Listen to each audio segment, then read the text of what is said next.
L'Europe versus Google, Android et l'IA sous pression. Ce que ça change pour toi. Droit, risque, solution.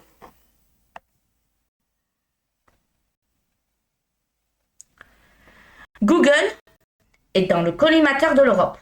Avec le Digital Market Act, DMA, Bruxelles exige qu'Android s'ouvre aux IA concurrentes, ChatGPT, Mistral, etc. et que Google partage ses données. Mais qu'est-ce que ça signifie pour toi? Quels sont tes droits? Les risques pour ta vie privée? Et comment en profiter? On décrypte tout dans cette vidéo ultra complète avec des conseils concrets pour naviguer dans ce nouveau paysage numérique. Abonne-toi pour ne rien rater des actualités tech qui impactent ton quotidien.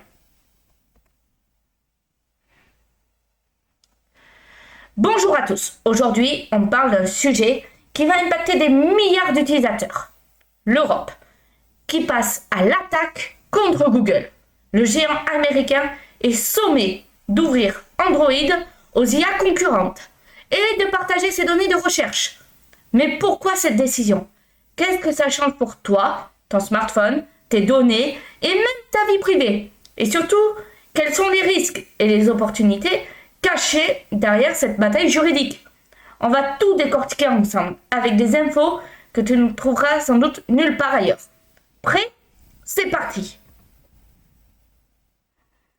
Dans cette première partie, on va voir le contexte. Pourquoi l'Europe s'en prend à Google? Le Digital Market Act, DMA, la loi qui fait trembler les GAFAM. Tout commence avec le Digital Market Act, ou DMA, entré en vigueur en 2024. Cette loi européenne vise à limiter le pouvoir des géants du numérique, les fameuses gatekeepers, Google, Apple, Meta, Amazon, etc. L'objectif? Empêcher ces entreprises de verrouiller leur écosystème pour étouffer la concurrence. Et en 2026, l'UE passe à la vitesse supérieure, en ciblant spécifiquement Android et l'intelligence artificielle. Android, c'est le système d'exploitation qui équipe 80% des smartphones en Europe. Un monopole de fait qui donne à Google un pouvoir énorme. Avec le DMA, Bruxelles veut casser ce monopole en forçant Google à ouvrir Android aux IA concurrentes, ChatGPT, Mistral, Claude, etc. pour qu'elles aient les mêmes accès que Gemini. Partager ces données de recherche avec les moteurs alternatifs, DuckDuckGo, Quant, Ecosia et les chatbots IA. Pourquoi cibler l'IA?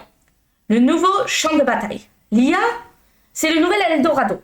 Et Google veut en faire le cœur d'Android. Son assistant Gemini est déjà intégré en profondeur dans le système reconnaissance vocale. Suggestion contextuelle, accès au capteur de téléphone. Problème. Si Gemini a un accès privilégié aux fonctionnalités matérielles, micro, caméra, processeur neuronal, les autres IA sont handicapés. L'Europe dit stop. Soit tout le monde joue avec les mêmes règles, soit personne ne le fait. Imagine que tu dis à ton téléphone « Hey Google, prends une photo et décris-la avec l'IA ». Gemini peut le faire instantanément parce qu'il a un accès direct à l'appareil photo et au processeur IA du téléphone. Mais si tu veux faire la même chose avec ChatGPT, c'est impossible. Sauf si Google ouvre son système. C'est là que l'UE veut changer. Donc, les deux procédures contre Google, Android et les données de recherche. Procédure 1, Android. Accès égal aux capteurs, micro, caméra, processeur, IA, pour toutes les IA. Interdiction de réserver les fonctionnalités à Gemini. Délai, 6 mois pour se conformer. Procédure 2, Google doit partager ses données de requête, clics, classements, etc. avec les concurrents.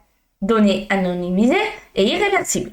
Risque 10% du chiffre d'affaires mondial en amende. Donc, ça, c'est le tableau qui se trouve à gauche. Pour résumer, Google a 6 mois pour se mettre en conformité. Passé ce délai, si rien ne change, l'UE pourrait infliger une amende allant jusqu'à 10% de son chiffre d'affaires mondial, soit des milliards d'euros. Et ce n'est pas une menace en l'air. En 2025, Google a déjà écopé d'une amende de 2,95 milliards d'euros pour abus de position dominante. Cette fois, c'est encore plus grave. Partie 2, ce que ça change pour toi.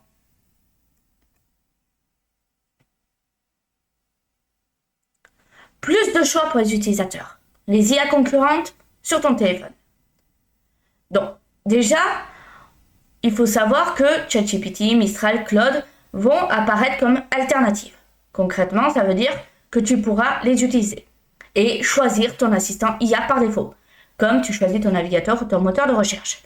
Utiliser ChatGPT ou Mistral avec les mêmes fonctionnalités que Gemini. Reconnaissance vocale, accès à la caméra, etc. Bénéficier de plus d'innovation si les IA concurrentes ont les mêmes outils, elles pourront proposer des services plus performants. Exemple, aujourd'hui, si tu veux utiliser Perplexity pour une recherche vocale, tu dois ouvrir l'app et taper ta question. Demain, tu pourras dire « Hey, Perplexity, cherche-moi des restaurants italiens près de chez moi. » Et il aura accès à ta localisation et à ton micro, comme Gemini.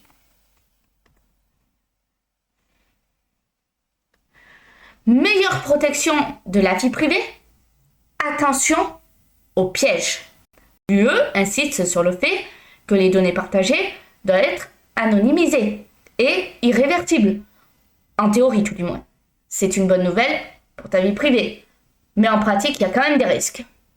L'anonymisation, c'est pas toujours fiable. Des études ont montré que parfois, réidentifier les utilisateurs, même avec des données anonymisées, c'est possible. Plus de données, plus de risques de fuite. Si Google partage ses données avec des dizaines d'acteurs, une faille chez l'un d'eux pourrait exposer tes infos. Les IA concurrentes pourraient avoir des politiques de confidentialité moins strictes que Google, qui, malgré ses défauts, a tout de même des garde-fous. Alors, comme conseil pratique que je peux te donner pour te protéger, c'est de vérifier les paramètres de confidentialité de ton téléphone. Pour cela, tu vas dans Paramètres, confidentialité, accès au capteur. Désactive l'accès au capteur pour les apps que tu n'utilises pas. Privilégie les IA européennes, comme Mistral par exemple, qui sont soumises au RGPD et donc plus respectueuses de tes données. Un marché plus équitable, mais des coûts cachés. Aujourd'hui, les IA, comme ChatGPT ou Claude, sont souvent payantes. Si tu veux du moins de la qualité, entre 10 et 30 € par mois. Avec l'ouverture d'Android, ces services pourraient devenir plus accessibles. Mais attention, Google pourrait compenser ses pertes en augmentant le prix des apps sur le Play Store. Les fabricants des smartphones, Samsung, Xiaomi, pourraient facturer l'accès aux capteurs pour les IA tierces. Les données partagées pourraient être monétisées. Imagine que DuckDuckGo ou Quant vendent tes requêtes à des annonceurs. Bref, cette réforme a quand même des avantages, mais elle n'est pas sans risque. Et c'est là que ça devient intéressant. Comment en profiter sans te faire avoir? Dans cette troisième partie, on va voir les risques et les solutions. Les risques juridiques pour les utilisateurs et comment les éviter. Le DMA est une loi complexe et son utilisation et son application, bien sûr, pourrait créer des zones grises. Voici les principaux risques pour toi. Les CGU, conditions générales d'utilisation, pourraient changer. Google ou les IA tierces pourraient ajouter des clauses pour contourner le DMA. Exemple, l'accès au capteur est réservé aux utilisateurs premium. Solution, lis les mises à jour des CGU. Oui, c'est assez pénible, mais c'est très important quand même. Les données partagées pourraient être utilisées à ton insu, même anonymisées. Tes requêtes pourraient servir à du ciblage publicitaire. La solution, utilise un VPN, comme ProtonVPN ou NordVPN, pour masquer ton activité. Les conflits juridiques pourraient retarder les mises à jour. Si Google traîne pour se conformer, ton téléphone pourrait avoir des bugs. Solution, active les mises à jour automatiques pour ne rater aucun correctif. Comment profiter donc de cette réforme? Le guide pratique. Donc déjà, étape 1, choisir son assistant IA par défaut. Ou, dans paramètres, apps par défaut, assistant numérique. Astuce, teste plusieurs IA, Gemini, ChatGPT, Mistral, pour voir laquelle te convient le mieux. Étape 2, gérer les accès au capteur. Ou, toujours dans paramètres, confidentialité, gestionnaire d'autorisation. Conseil, désactive l'accès aux micro-caméras pour les apps que tu n'utilises pas. Étape 3, utilise un moteur de recherche alternatif. Tu as DuckDuckGo, Qwant, Ecosia. Donc, commande en paramètres, apps par défaut, moteur de recherche. Étape 4, protège tes données. Tu as des outils tels que Signal pour les messages, chiffrement de bout en bout, ProtonMail pour les emails, Firefox Focus pour la navigation, bloqueur de tracker. On a également des alternatives si Google résiste. Et comment soutenir ces alternatives? Donc les moteurs de recherche, comme j'ai dit, DuckDuckGo, qui respecte la vie privée, Qwant, français, pas de tracking, Ecosia pour les plantes, les arbres avec tes recherches, des IA alternatives, Mistral, français, open source, Perplexity, recherche conversationnelle, Claude, éthique, moins de biais. On a le système d'exploitation, donc pour /e/OS, Android dégooglilisé, Lineage OS, open source personnalisable. Alors, si Google refuse de se plier aux règles, tu peux boycotter ses services et soutenir des alternatives. Donc, par exemple, utilise donc /e/OS pour ton smartphone pour une expérience Android sans Google. Installe F-droit, Store d'apps open source à la place de Play Store. Signe des pétitions pour demander plus de transparence, comme celle de l'association La Quadrature du Net. Pour ce qui est maintenant de la partie 4, les conséquences à long terme. Un précédent pour les autres géants, donc Apple, Meta, Amazon. Cette affaire avec Google, c'est un test. Si l'UE réussit à faire plier ce géant-là, elle s'attaquera ensuite à Apple pour ouvrir iOS aux apps tierces, comme les stores alternatifs, Meta pour partager les données Facebook et Instagram avec les concurrents, Amazon pour interdire les pratiques anticoncurrentielles sur le e-commerce. Alors maintenant, imagine que demain, tu puisses installer Spotify comme service de musique par défaut sur ton iPhone, sans passer par Apple Music, ou que Signal ait accès aux mêmes fonctionnalités que eMessage. C'est ça que l'UE veut généraliser. Mais est-ce que l'IA va devenir un service public? En forçant Google à partager ses données, l'UE pose une question fondamentale. L'IA doit-elle être un service public accessible à tous? Pour, donc plus de concurrence, plus d'innovation, moins de monopole. Contre, risque de nivellement par le bas. Les IA moins performantes pourraient inonder le marché. Comme risque, si les données sont mal partagées, les IA pourraient devenir moins précises, moins de données, moins de pertinence. Et si Google quittait l'Europe, le scénario catastrophe. Google a déjà menacé de quitter certains marchés, comme l'Australie en 2021, quand les lois ne lui convenaient pas. Et si l'UE va trop loin, le géant pourrait désactiver certaines fonctionnalités sur Android en Europe, augmenter les prix des apps et des services pour compenser les pertes, ralentir les mises à jour pour les utilisateurs européens. Alors conseil, sauvegarde tes données, Google Drive, photos, contacts, sur un cloud alternatif, comme Proton Drive. Apprends à utiliser des alternatives, Firefox au lieu de Chrome, Signal au lieu de Message. Suis l'actualité. Si Google annonce un retrait, tu auras le temps de réagir. Donc, pour conclure, maintenant, tu sais tout.